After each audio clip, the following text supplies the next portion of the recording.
Chinglembisu laijagi mataudu ubada kaptuna hairei. Laija, nang lande. Aina khangi. Aikhoi loina khangi. Se, kapkana to. Ai ware, Chinglembi. Ai ware. Ai hingdingdre. Laija, to yarisi. To Laija. Ngasaidagi tawriba mayamdo, Boinaw amadi Roni tingak yengduna lay. Boinaw di yumda sutoyna laytaba oybana, machega mari laynaba asok chawba wathok ama layramgani haiba khanjilude. Roni su laijagi warise asok chawba wathok ama oirakani haiba khallude. Adubu ngasi ikhang haudana, thabal layna mimang tumang khangda tawramliba lilado ubada masu pungak ngakre. Chinglemina themlibado Laija tabasu ngamje. Makhut anido chejet paishinaduna kaptuna khangli ikaibuna yomlaba lekha taraba ijattubu konsinduna. Mama sakisu machagi maraibaksibu karino khanduna nakalda kaptuna phamli. Aigi ichagi maraibaksibu karino. Ichabu asuk hanthana chingthanaba hotnaribasina karigino. Imabo to yari. Laijana kanada sulande haiba aikhoi loina khangi. Khul lekai mayam leiri. Mayamna soidana Laija lande haibado khangani. Phana kuina themlaba matung Laija su kappadu kharadi phare. Numittugi ayuktagi hauraga nungthil phawbadi imungdo pumlang langi. Chak ising su amata chanadre. Chinglembisu Laijagi oiriba phibamduda chatlagi haiba ngamdre. Adubu Macha mamau leiba imung oibana kuina leithaba nungaitraduna mahaksu chatlagi hairamduna hankre. Laija, kapano yari. Nangna asum kapadi ima bokse masa amuk yararoi. Laija su hoi kaparoi haibagum makokto nomi adubu kapadi tokpa natte. Chinglembina makha tarai. Ai hayeng amuk laki. Chakadu chatho ko. Adudi ai thokhrage ko.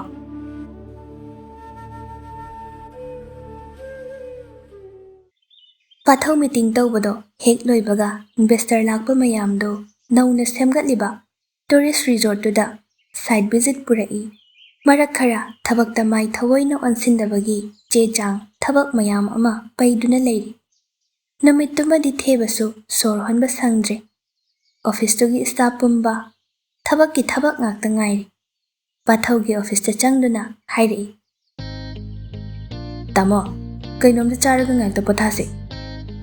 Pathau yengkhalakte chechang mayamdo yengduna hairei. Kai chage haibano staff mayamgi su yauna order tawrodana. Theba nokfet tawduna hairei. Ahoy adudi chaningba khallage ko. Tamogi di kari oina.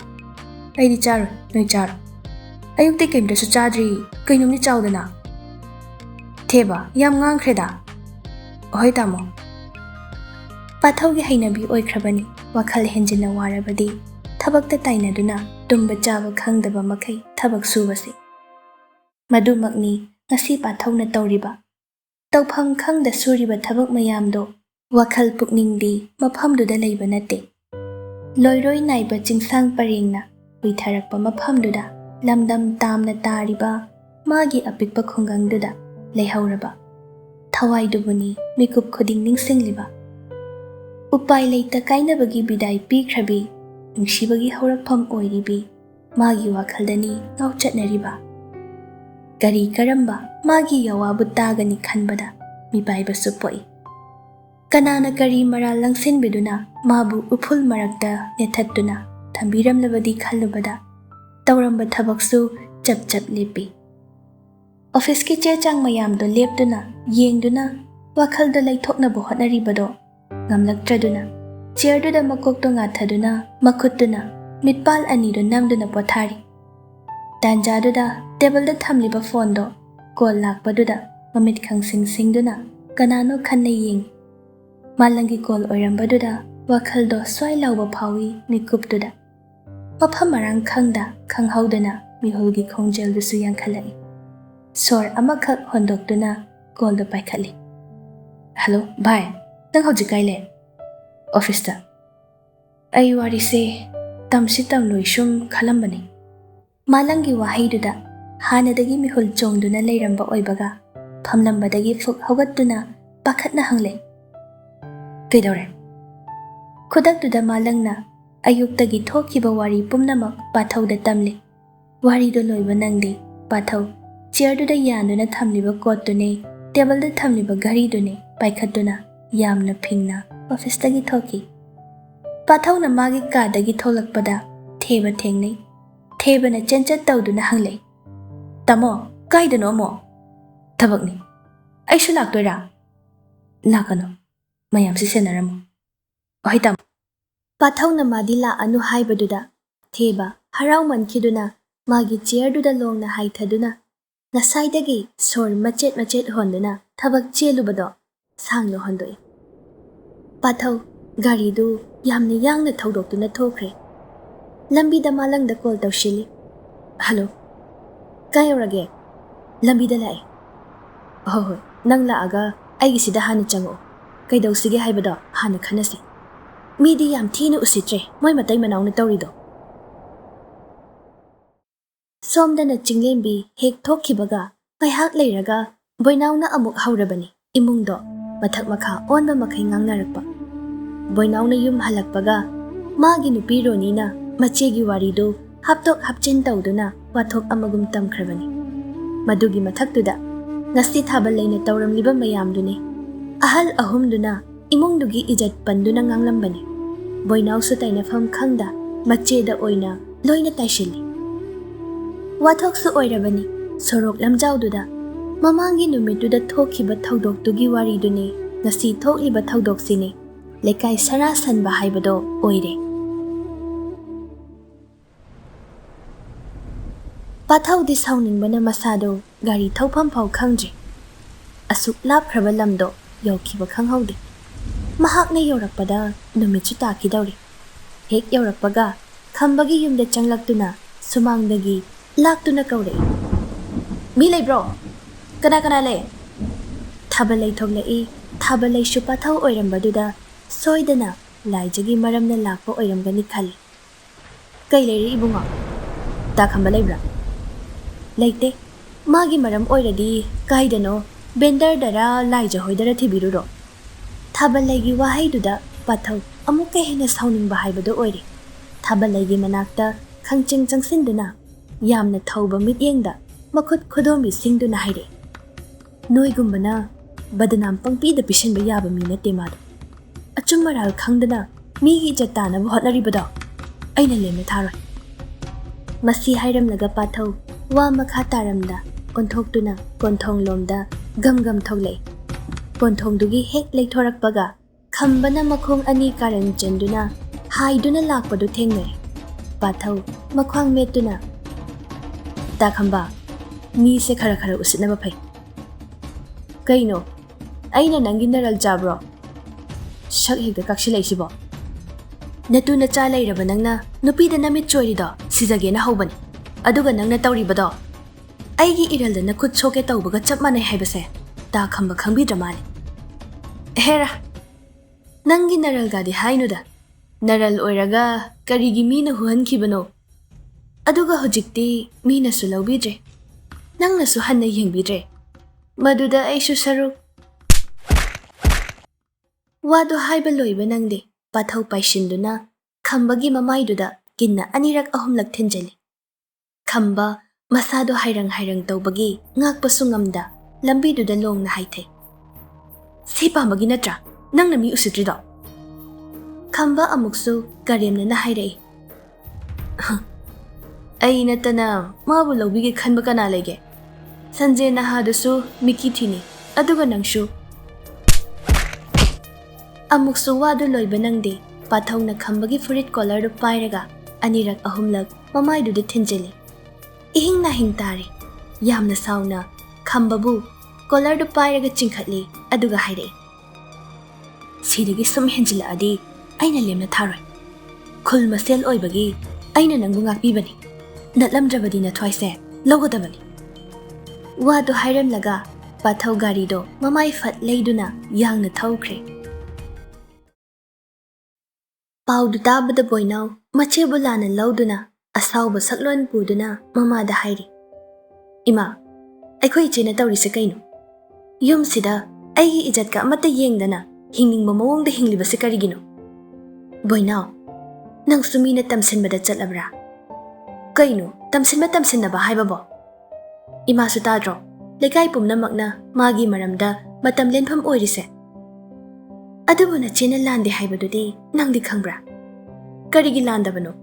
Nupi mana haudana nupana hekta manak changba ngamgadaba nate. Boinaw, nachinduna nachebu adugumna haiba yabra? Iche kai chatkre, ngasidi wari phajana sanadaba yararoi. Lai jahoigi imungdo numidang wairamni haiba kauba makai imungduda khatnari. Mama Sakina macha laijagi hakalda, aduga Boinawna magi nupigi insin wahaida. Boinawna haire, ichesu yum sida leige hairabadi aigi amadi imungsigi ijat chokadaba tawbigano. Laijadi mawpagi wahaiduda pirang iroina duna leiriba mitlu anido pirangi ichel hengalakpana wahai amata shukang thokpa ngamje. Mama Sakina khumlai, nachena kari lalubagi nachebu yum sida leiba leitaba nangna hekta leplibano? Nangi nupi chin haibisina haijilaga nangna loina thajarini ne. Matangduda roni su khumlai, hera ima, imasu wagi wachumna ngangbiyo. Wathok chawbi nacha sigi warida aibu paksin birakano. Mayum pandaba makai imung sida leiraga imung sigi ijat yonaba hotnarise. Ho aikhoidi mapalga amada thokpa ngamjadre. Kari nangna adumna haiba yabra ha? Ichana yum sida leininge kusi leigani, leiningtre leiroi, imana yai. Noi kari tawba ngamgani? Boinawna khumlai, ima, magi haktakta thokliba mayamse ima somukta khanthabiyo. Hek haurakpadagi wathok lanthok ngakta ngasisu loidri. Migi mamangda aikhoi su ikaiba khangi. Aina sum sauraadi ngasi yum sida leiba yaroina aina thingbada nakhoi amata leiba ngamgadaba nate. Ai madu ngamoi su khanganu. Laija handakti thamoi sokpada kham thengba haibadu oire kapna haire. Phare, aina maram oiraga nakhoi pumnamakki punsibu lekha tahanbani khallabadi ai chatkini. Aina imungsigi ijat chanwan yoli haina nangna adumna khallabanina ai nakhoiga mari amatta leiroi. Ai busu nachilduna amuk phauba iche haina kaudaba ngamba oyo. Mama Sakidi phamliba mafamdudagi machi lengbasu ngamdi. Macha laijana imungdagi chenthokhribado kanana su khambi hauba nate. Kapna Mama Sakido mangolda thoglai. Masamana ifafa machana chenkhiba maikaido kadomdano haina yengba chelaklibado. Numitchu tasilakpa matam oibana Sakisu kangawnana kapduna le. Tanjaduda pathaugi garido phat thaujilai. Lambigi nakalda Sakina masamana ifafa kapduna maikai khuding yengduna leirambado ubada garido khangkham khami. Aduga pakhatna kumthare. Ine, kaidoba yaurage? Saki kaptuna tamlei. Ibungo, ichado, aigi ichado. Ine, laija kaidorage? Ma kadaida lei? Khangde, kadomda chatkrabano, chatlani haiduna kaptuna chatkre. Aha, karige, kanana kari haibagino? Ibungo, icha phattaba po ubagi ngasidi ine mesha langle. Machin maupa pukham amatta chaminarakibani. Machena magidama khanjaba tawbikhiba mayamdo loina kawkhra male. Maupagi wahida warauduna chatkibani. Ibungo, ichado kadumna chatlamgani inhedi ngaure. Pathau makha taramde garida amuk fatka khatuna mamai leiduna yangna thaukhre. Kadomda chatkrabanu tawfam khangda garido thauduna leirak konsang khuding thiri adubu ude. Khulgi mamanglomda amuk thirui thiba phangde. Labuki lambi khuding thirui adusu leiba ude. Mamsilakpaduda nong sukhikpa haurakle. Pathau dimi paibana garigi steering duda makhutna chetna paishilibado masana su khangjadre.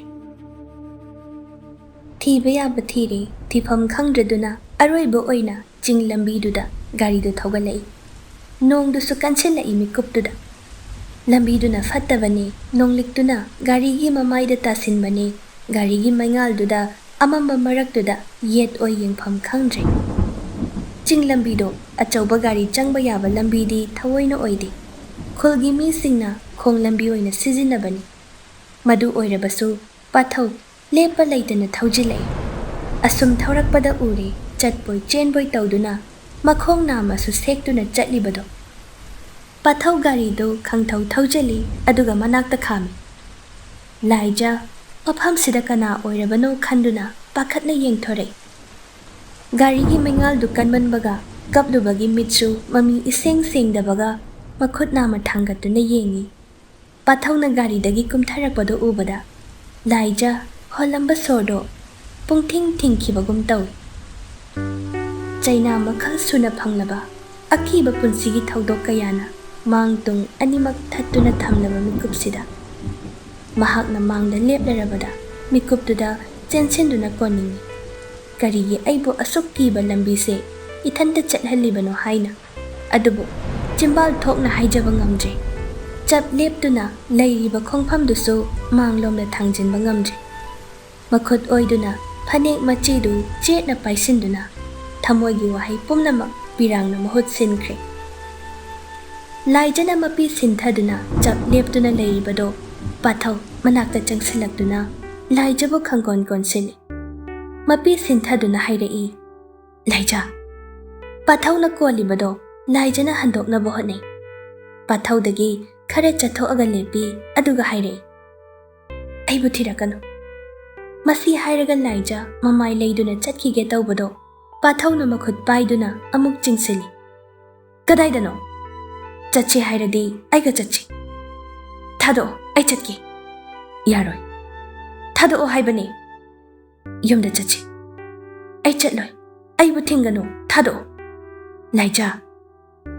Thado o. Thado o. Aibu khangano. Thado o haibani. Laijana pathaugi makhuttagi nanthoktuna chatnaba hotnaribado pathausu khamba yaba khamli.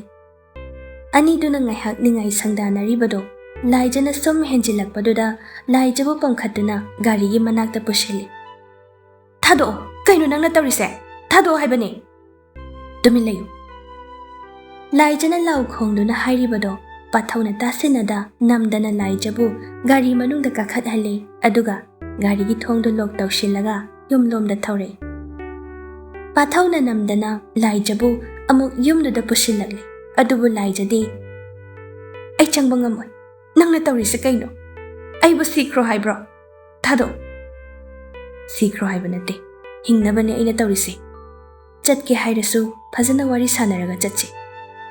Mama sakhidi mangolda lawai ising thaduna laknaraga leirami. Pathauna laijabu puduna changlakpado ubada mama sakhi chenkhatlamba miholdo kumtharakle. Adubu mapidi sinthaba lepte.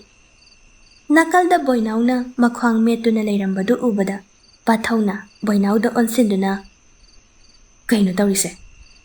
Nachena kari lalubagino. Pathauna laijagi makhut paiduna boinaugi manak nakna changsili aduga mangolda lepliba boinaubu asaubaga loinana mamit khana yengli. Laija amuk supendaba amaga loinana pathauda tainaduna haire. Thado ai chatlani. Thado o haibani. Pathau shauningna khumlai. Tumilayo. Ngasidi aina wa khara ngangbada nang yelakano. Saugandaba pathauna asauba khonjalda hairakpaduda laija tumin amuk laikre. Pairiba makhutudi thadokte. Boinauda amuk yengi. Boinau mangoldagi khajikum tharaktuna pathauda haire.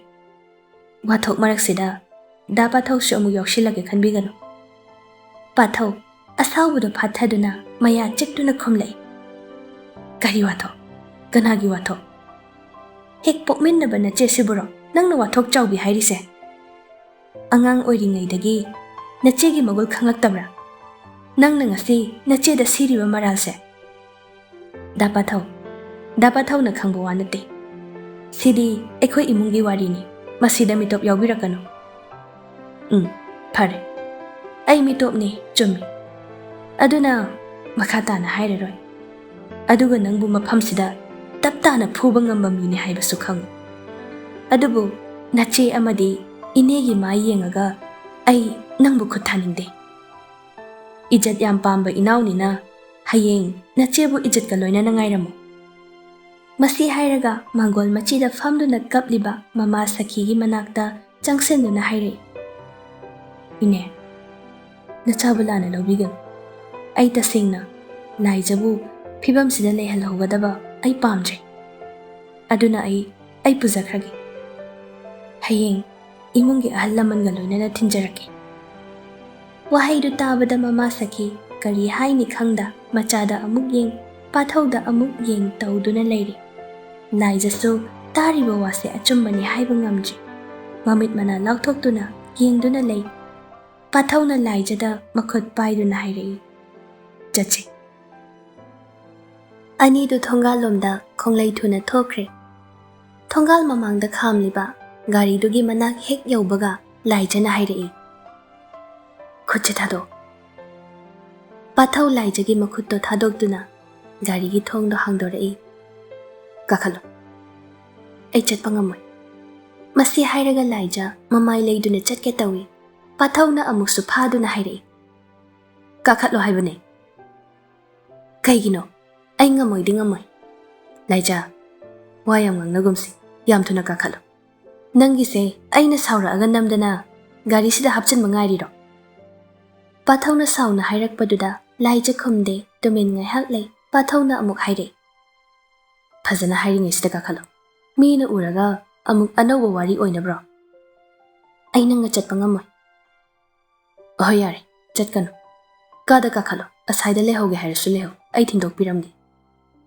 ꯌꯥꯅꯤ ꯈꯣꯡꯅ ꯆꯠꯀꯦ ꯌꯥꯔꯣꯏ ꯀꯥꯈꯠꯂꯣ ꯀꯥꯏꯗ ꯂꯩꯍꯧꯒꯦ ꯍꯥꯏꯕꯅꯣ ꯂꯩꯍꯧ ꯍꯧꯖꯤꯛꯀꯤꯗꯤ ꯀꯥꯈꯠꯂꯣ ꯄꯥꯊꯧꯅ ꯌꯥꯝ serious ꯇꯥꯅ ꯍꯥꯏꯔꯛꯄꯗꯨꯗ ꯂꯥꯏꯖ ꯒꯥꯔꯤꯗꯨꯗ ꯇꯞꯅ ꯀꯥꯈꯠꯂꯤ ꯄꯥꯊꯧꯁꯨ ꯂꯥꯏꯖꯅ ꯒꯥꯔꯤꯗ ꯍꯦꯛ ꯀꯥꯈꯠꯈꯤꯕꯒ ꯒꯥꯔꯤꯒꯤ ꯊꯣꯡꯗꯣ ꯂꯣꯛ ꯇꯧꯁꯤꯟꯗꯨꯅ ꯂꯩꯀꯥꯏꯗꯨꯗꯒꯤ ꯊꯨꯅ ꯊꯧꯗꯣꯔꯛꯂꯤ ꯈꯨꯜꯒꯤ ꯂꯧꯕꯨꯛ ꯃꯌꯥꯝꯗꯣ ꯍꯦꯟꯗꯣꯔꯛꯂꯤ ꯂꯥꯏꯖ ꯃꯁꯥꯗꯨ ꯐꯤꯡꯅ ꯄꯥꯊꯧꯗ ꯑꯃꯨꯛ ꯌꯦꯡ ꯂꯝꯕꯤꯗ ꯑꯃꯨꯛ ꯅꯥꯀꯜꯒꯤ ꯂꯧꯕꯨꯛꯁꯤꯡꯗꯨꯗ ꯑꯃꯨꯛ ꯌꯦꯡ ꯄꯨꯡꯃꯝ ꯃꯝꯂꯦ ꯅꯣꯡꯁꯨ ꯈꯖꯤꯛ ꯈꯖꯤꯛ ꯆꯨꯔꯤꯕꯗꯣ ꯂꯦꯞꯇ꯭ꯔꯤ ꯑꯗꯨꯅ ꯀꯗꯥꯏ ꯌꯧꯔꯦ ꯍꯥꯏꯕ ꯐꯖꯅꯁꯨ ꯎꯕ ꯐꯪꯗꯦ ꯉꯥꯏꯍꯥꯛ ꯂꯩꯔꯒ ꯍꯥꯏꯔꯛꯏ ꯌꯥꯔꯦ ꯁ꯭ꯋꯥꯏꯗ ꯈꯥꯝꯃꯨ ꯄꯥꯊꯧ ꯈꯨꯝꯗꯦ ꯂꯥꯏꯖꯗ ꯌꯦꯡꯇꯃꯛ ꯌꯦꯡꯂꯛꯏ ꯑꯗꯨꯒ ꯒꯥꯔꯤꯗꯨ ꯆꯨꯝꯗ꯭ꯔꯤꯡ ꯊꯧꯔꯤ ꯂꯥꯏꯖ ꯑꯃꯨꯛꯀꯁꯨ ꯈꯥꯝꯃꯨ ꯌꯥꯔꯦ ꯍꯥꯏꯕꯅꯦ ꯍꯟꯗꯛꯇꯤ ꯄꯥꯊꯧ ꯈꯨꯝꯂꯛꯏ ꯁ꯭ꯋꯥꯏ ꯑꯃꯝꯕꯁꯤꯗ ꯀꯃꯥꯏ ꯂꯩꯍꯧꯗꯣꯏꯅꯣ ꯍꯌꯦꯡ ꯑꯃꯨꯛ ꯅꯪ ꯊꯤꯅꯕ ꯈꯪꯗ꯭ꯔꯒ